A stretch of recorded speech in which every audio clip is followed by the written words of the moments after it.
Radhe Radhe friends, कैसे हैं आप लोग। आज मैं आपके लिए लेके आया हूँ नीम करौली बाबा की एक और सच्ची घटना।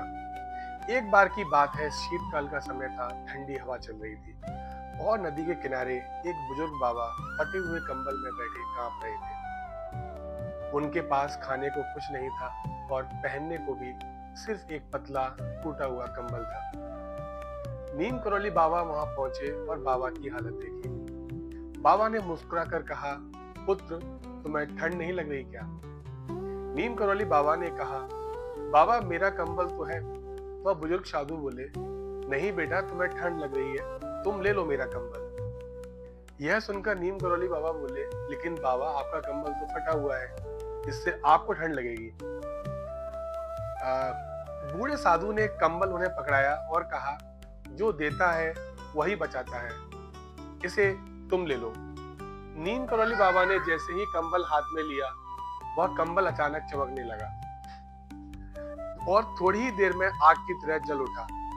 लोग भयभीत हो गए, लेकिन बाबा शांत खड़े रहे। कुछ ही क्षण बाद वह कंबल न पूरी तरह जला, न राख हुआ और न ही उस पर कोई निशान आया।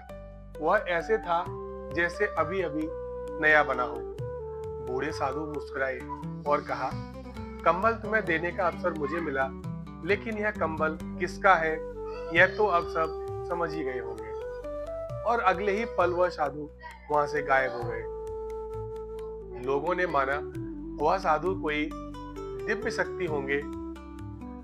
उसके बाद वह स्वयं दिव्य शक्तियों के साक्षात रूप थे और जिसने कंबल लिया वह भी कोई साधारण मनुष्य नहीं था, वह थे नीम करौली बाबा।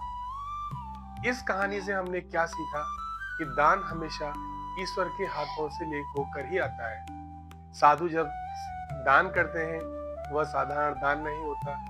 जिस प्रकार आपने देखा कि नीम करौली बाबा, जो खुद एक भगवान हनुमान जी का रूप बताया जाता है, उनको दान देने वाले भी कौन थे।